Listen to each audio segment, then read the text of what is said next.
तो coordinate covalent bond में पढ़ने से पहले हमको कुछ पढ़ना है, ठीक है। डोनर, ठीक है, और दूसरा है acceptor, electron donor and electron acceptor.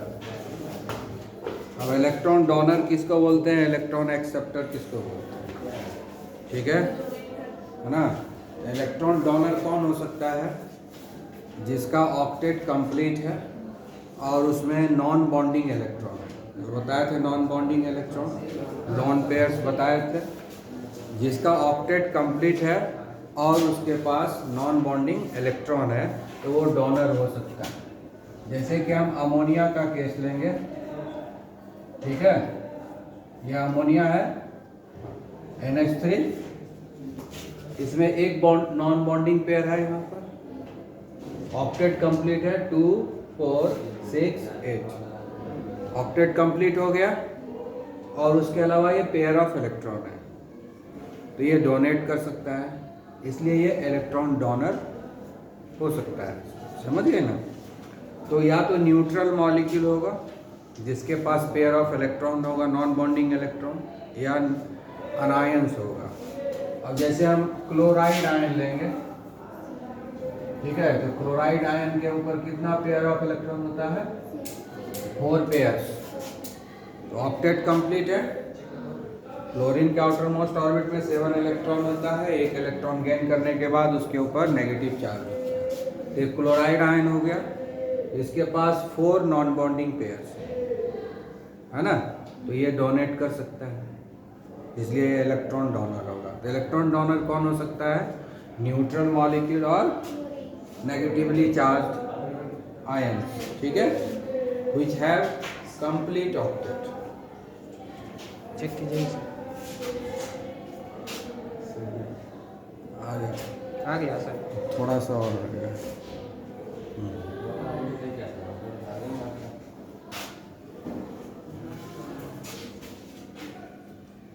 ठीक है, उसको ऐसे लेना है वाफ्टिंग करके, एक बीच बीच में करते रहना, ऐसे ऐसे खींचते रहना। इसको वाफ्टिंग बोलते हैं। जब वेपर निकलता है नाक नज़दीक ले जाना है और हाथ से वेपर को ऐसे खींचते हैं नाक के तरफ, इसको वाफ्टिंग बोलते हैं। तो वाफ्टिंग करके जो है तुमको लेना है, समझ गया। डायरेक्ट नाक में कभी खींचना नहीं चाहिए, इसलिए कि अगर कोई डेंजरस गैस रहेगा तो फिर बेहोश हो जाओगे। जो सबने तो मास्टर छोड़ दिया हाइड्रोक्लोरिक एसिड। हाँ, तो वो कभी ज़िंदगी में प्रैक्टिकल नहीं किए होंगे। कोटा प्रोडक्ट होंगे, बोकारो प्रोडक्ट होंगे, रेगुलर स्कूल में पढ़ाई नहीं किए होंगे, कभी प्रैक्टिकल किए नहीं होंगे। आप टीचर बन गए तो करवाना मजबूरी है ना। तो वैसे केस में ये सब होता है।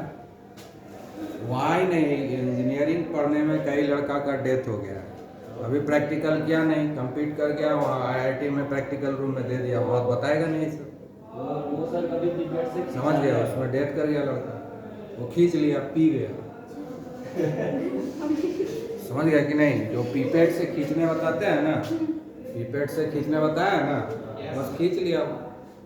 वो खींच करके मुंह से लंग्स जब चला गया अंदर तो मुश्किल है ना, तो इसलिए जूस समझ के जूस लिया था स्ट्रॉ। ठीक है, तो इसलिए होता है प्रॉब्लम। जो फ्लाइंग कैंडिडेट सब होता है ना, उनको दिक्कत होता है आगे लाइफ में। वो भी समझ गया ना। अपन कर देते सर। हाँ, बंद कर दो, ऑफ कर दो, ऑफ कर दो।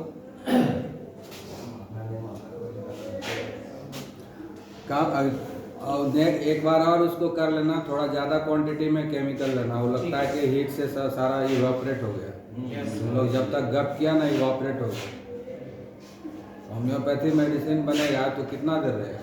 जी सर, वही चीज़ है, लोग बात करने लगते हैं। ठीक है, तो हम लोग क्या पढ़ रहे हैं, electron donor and electron acceptor. ठीक है, तो इलेक्ट्रॉन डोनर समझ में आ गया कि वैसा स्पीसीज जिसका ऑक्टेट कंप्लीट हो, ठीक है, ऑक्टेट कंप्लीट हो और उसमें लोन पेयर ऑफ इलेक्ट्रॉन होना चाहिए, कम से कम एक लोन पेयर होना चाहिए। जैसे इसमें एक लोन पेयर है, इसमें 4 लोन पेयर है ना, 1 2 3 4 लोन पेयर है कि नहीं, इसमें सिर्फ एक ही लोन पेयर है। अब जैसे अमोनियम आया, अब लेते हैं एक एग्जांपल, अमोनियम आया, अब यहाँ पर H जुड़ गया, इस पर पॉजिटिव चार्ज आ गया, है कि नहीं।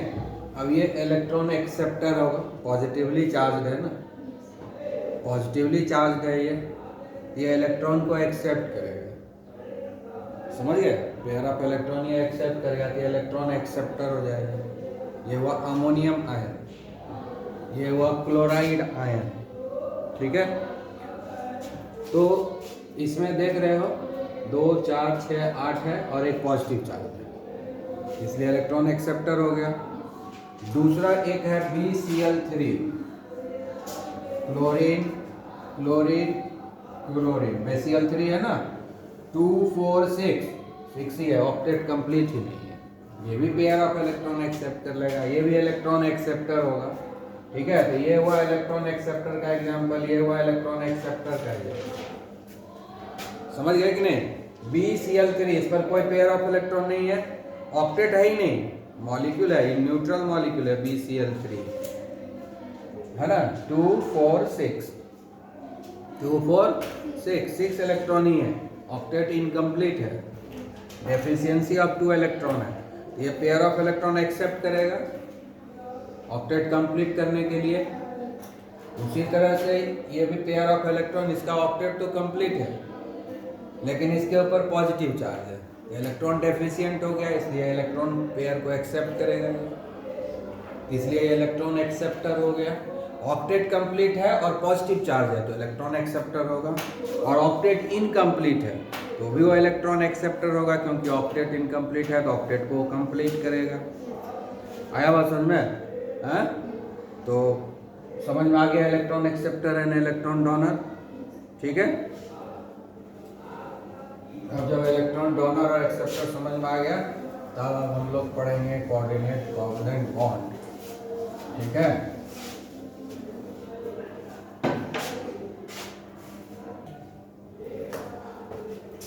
तो अब हम लोग कोऑर्डिनेट कोवैलेंट बॉन्ड पढ़ेंगे। इसका डेफिनेशन क्या है, ये भी म्यूचुअल शेयरिंग है, ये भी क्या है, mutual sharing. It is found by mutual sharing of electron between the 2 atoms, है ना। But the shared pair of electron is contributed by only one, ठीक है ना, contributed only by one of the 2 atoms. Other atom simply participates in sharing, ठीक है। Contribution जो होगा सिर्फ एक ही का होगा, लेकिन शेयरिंग में दोनों ही पार्टिसिपेट करेगा।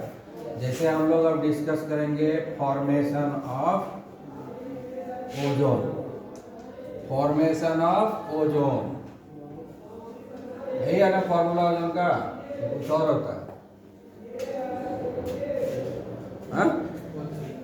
यही है सच में ना।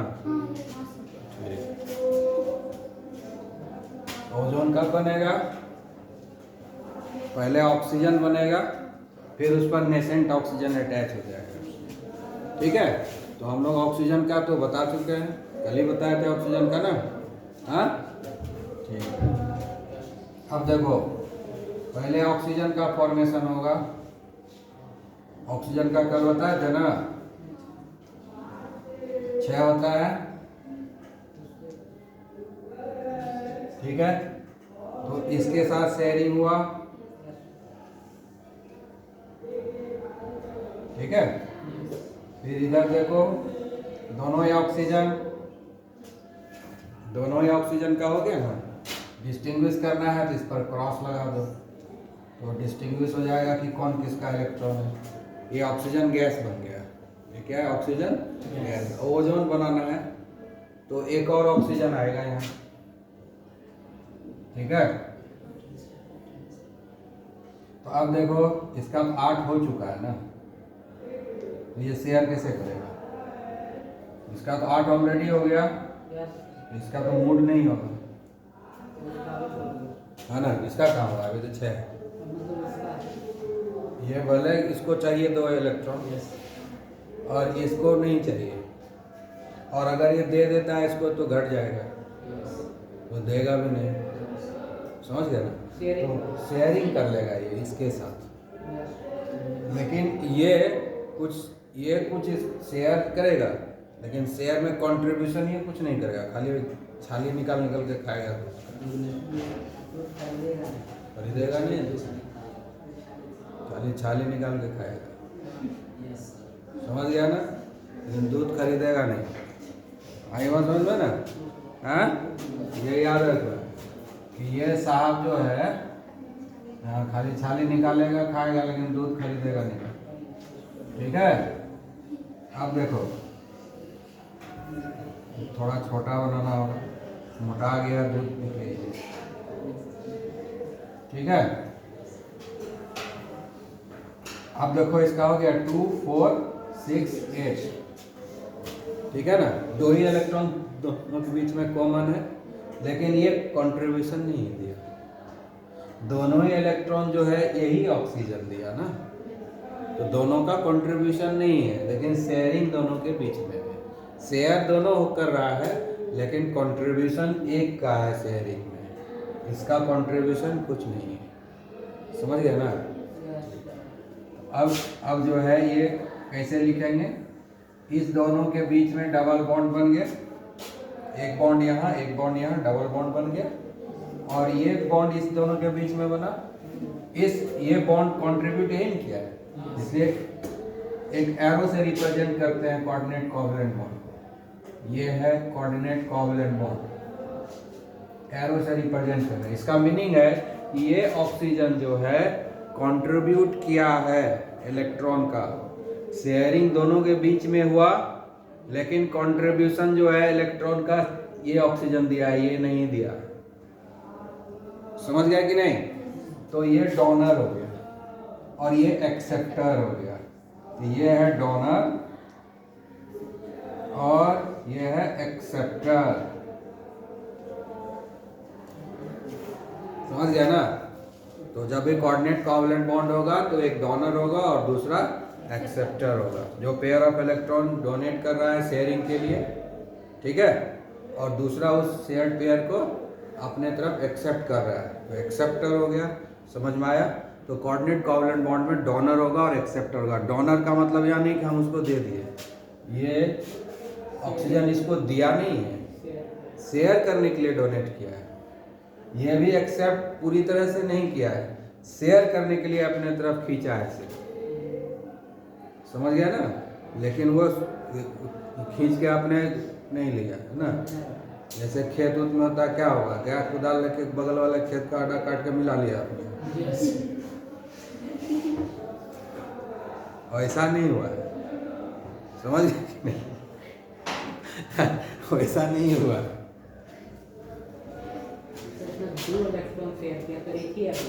हाँ, एरो एक बॉन्ड में 2 इलेक्ट्रॉन होता है ना, तो एक ही बॉन्ड बना ना। 2 इलेक्ट्रॉन है तो एक ही बॉन्ड बनेगा।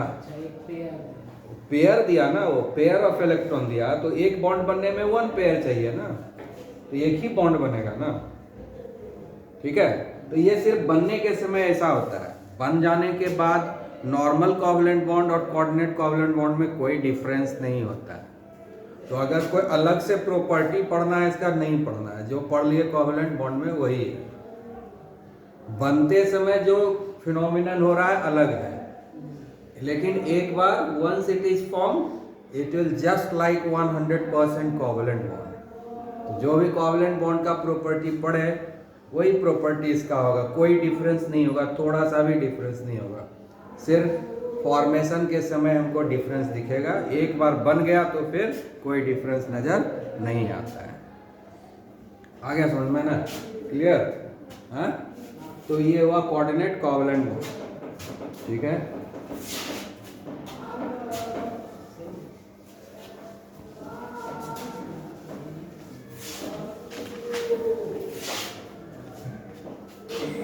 अब जैसे और एक एग्जांपल हम लोग लेते हैं, अमोनियम क्लोराइड, ठीक है, जैसे ये NH3 है ना, और HCl में रिएक्शन होगा तो बनेगा NH4Cl, ठीक है, आया बात समझ में? हैं? तो कैसे बनेगा? HCl टूटेगा H+ और Cl- में, रिएक्शन होता कैसे है? ये हुआ ओवरऑल रिएक्शन, ये हो रहा है, वो पहला स्टेप ये होता है। फर्स्ट रिएक्शन कैसे हो रहा है? HCl है, ब्रेक कर गया H+ और Cl- में। अब जानते हो H+ है तो इसके पास अब कोई इलेक्ट्रॉन नहीं है, दुनिया में यही एक आयन है जिसके पास इलेक्ट्रॉन ही रहता ही नहीं है। हाँ, तो H+ आयन को हम प्रोटॉन भी बोलते हैं, H+ आयन को प्रोटॉन भी बोलते हैं। क्यों प्रोटॉन बोलते हैं? क्योंकि H+ आयन के पास इलेक्ट्रॉन है ही नहीं, सिर्फ प्रोटॉन है उसके पास, इसलिए हम उसको प्रोटॉन भी बोलते हैं। आगे समझ में? हाँ, और इसके पास न्यूट्रॉन भी नहीं है, इसीलिए प्रोटॉन हम बोल सकते हैं, ठीक है ना। हाइड्रोजन, जो नॉर्मल हाइड्रोजन होता है, उसके पास एक प्रोटॉन और एक इलेक्ट्रॉन होता है। नॉर्मल हाइड्रोजन के पास 1 प्रोटॉन एंड 1 इलेक्ट्रॉन होता है, कोई न्यूट्रॉन होता ही नहीं। इसका मास 1 है, एटॉमिक नंबर भी 1 है, इसके पास कोई न्यूट्रॉन नहीं है, सिर्फ प्रोटॉन है, और उसको न्यूट्रलाइज करने के लिए एक इलेक्ट्रॉन है। जब ये H+ बनेगा तो ये इलेक्ट्रॉन गायब हो जाएगा, सिर्फ 1 प्रोटॉन रहेगा, और ये इलेक्ट्रॉन लड्डू हो जाएगा, 0। समझ गए कि नहीं? हाँ, तो सिर्फ प्रोटॉन बच गया H+ आयन में, इसलिए हम इसको प्रोटॉन भी बोल सकते हैं। तो बहुत जगह बुक में प्रोटॉन लिखा हुआ नजर आएगा, तो कंफ्यूज नहीं हो जाना, समझ गए कि नहीं? अब ये H+ आयन जो है वो अटैक करेगा NH3 के ऊपर। अब ये है, अब देखो यहाँ पर है ना ये, अब यहाँ आ गया H+ आयन, इसके पास तो इलेक्ट्रॉन है ही नहीं, तो शेयर क्या करेगा? इधर हम शेयरिंग बॉन्ड बना दिए, इसलिए शेयरिंग नहीं दिखा रहे हैं, ठीक है। तो इसके साथ शेयरिंग करेगा तब ना डबलेट हो जाएगा, हो गया शेयरिंग, समझ गए? H+ आयन बना और अमोनिया के ऊपर अटैक किया, किसके ऊपर? अमोनिया के ऊपर। तो इस दोनों के बीच में जो शेयरिंग होगा उसका कंट्रीब्यूशन कौन दे रहा है? Ammonia, nitrogen. इसके पास तो इलेक्ट्रॉन है ही नहीं, तो कंट्रीब्यूशन क्या देगा? कुछ नहीं, ठीक है। तो अब ये बन गया हमारा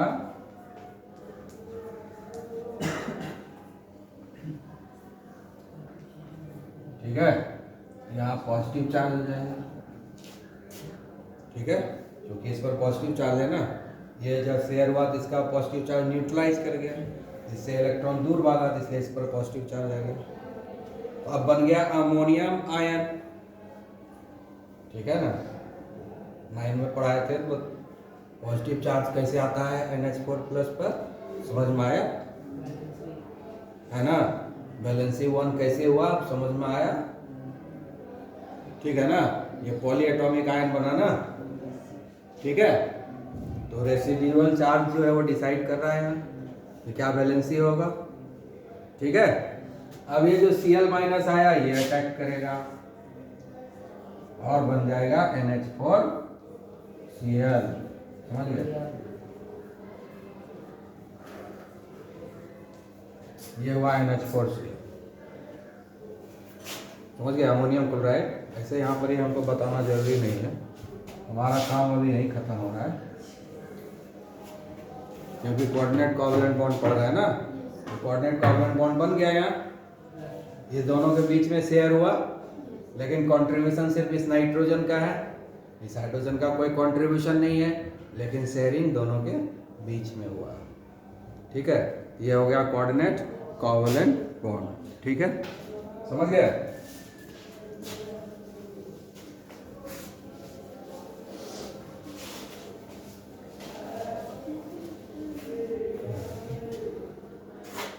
उसके बाद जो है हम लोग सल्फर डाइऑक्साइड मॉलिक्यूल पढ़ेंगे।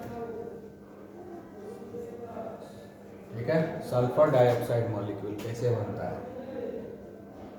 सल्फर डाइऑक्साइड सुना है कि नहीं? सुना है हमने? हाँ? ठीक है, कब निकलता है? हाँ, जब कार चलाते हो, बाइक चलाते हो, तब निकलता है। ठीक है, आया आवाज समझ में? अब ये सल्फर डाइऑक्साइड गैस बनेगा कैसे? सल्फर है, इसके आउटर मोस्ट ऑर्बिट में कितना इलेक्ट्रॉन होता है? सल्फर के आउटर मोस्ट ऑर्बिट में, हाँ, सल्फर के आउटर मोस्ट ऑर्बिट में कितना इलेक्ट्रॉन होता है? इसका एटॉमिक नंबर क्या है सल्फर का? हाँ, 16 होता है। तो आउटर मोस्ट ऑर्बिट में 6 गो होगा।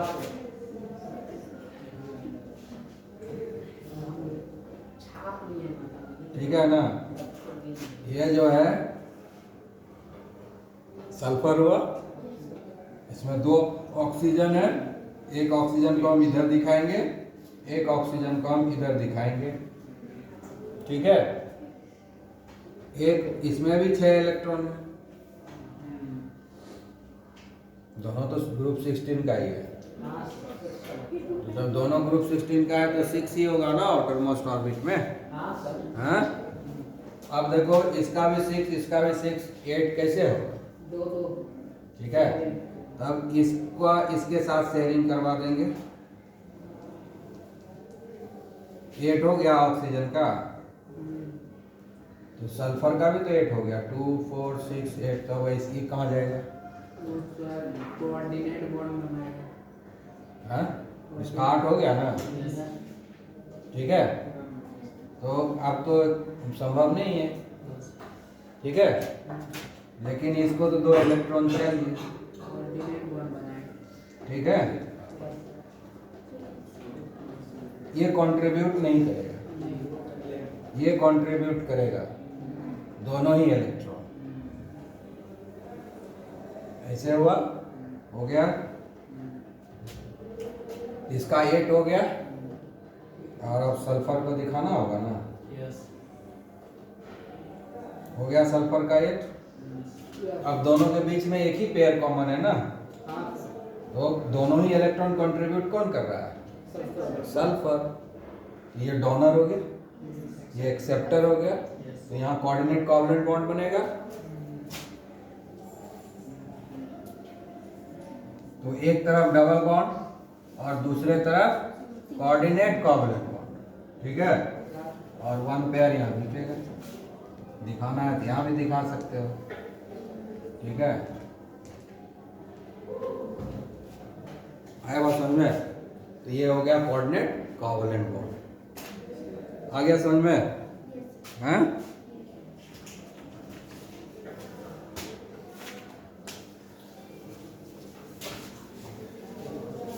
उसके बाद हम लोग नाइट्रस एसिड का बात करते हैं। फॉर्मूला कोई बताओ नाइट्रस एसिड। हाँ, नाइट्रस एसिड का फॉर्मूला बताओ। हाँ, NH4 तो अमोनियम आयन होता है, वो भी NH4 नहीं होता, NH4 प्लस होता है। नाइट्रस एसिड हुआ HNO2। HNO2 यह है नाइट्रस एसिड। ठीक है, तो नाइट्रस एसिड कैसे बनेगा? इसमें हम सेंट्रल एटम नाइट्रोजन है, तो इसमें जो है 5 इलेक्ट्रॉन है। ठीक है ना, 5 इलेक्ट्रॉन है, तो एक तरफ 2 इलेक्ट्रॉन, इधर एक और इधर भी, इधर के ऊपर है। हाँ, 2 2 4, 1 5 हो गया है ना। 5 पूरा हो गया इसका। अब 2 ऑक्सीजन है ना, एक ऑक्सीजन तो इधर दे देंगे। ठीक है, एक ऑक्सीजन यहाँ दे देंगे। ठीक है, यहाँ 8 हो गया इसका।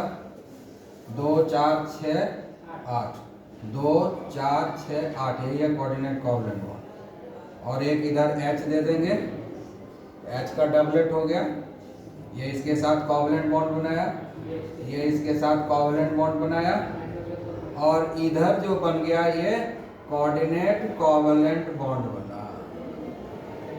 ठीक है, क्योंकि इसको 8 पूरा करना है, इसका 8 ऑलरेडी हो चुका है, 2 4 6 8, इसका तो 8 हो चुका है पूरा। ये इसके साथ मिलना नहीं चाहेगा, लेकिन इसको 2 चाहिए, तो क्या करेगा, कोऑर्डिनेट कोवलेंट बॉन्ड बनाएगा। ठीक है, अब नाइट्रोजन का 8 हो गया कि नहीं? ठीक है, तो कैसा बना हमारा, ये हो गया इधर डबल बॉन्ड और इधर coordinate covalent bond, HNO2 nitrous acid, ये हो गया कोऑर्डिनेट कोवलेंट बॉन्ड, जिसमें कि पेयर ऑफ इलेक्ट्रॉन नाइट्रोजन जो है कंट्रीब्यूट किया, ऑक्सीजन कोई कंट्रीब्यूट नहीं किया। इसमें इसका तीनों पेयर नॉन बॉन्डिंग रह गया और चौथा पेयर इसके साथ कंट्रीब्यूशन हो गया। समझ में आ गया बात?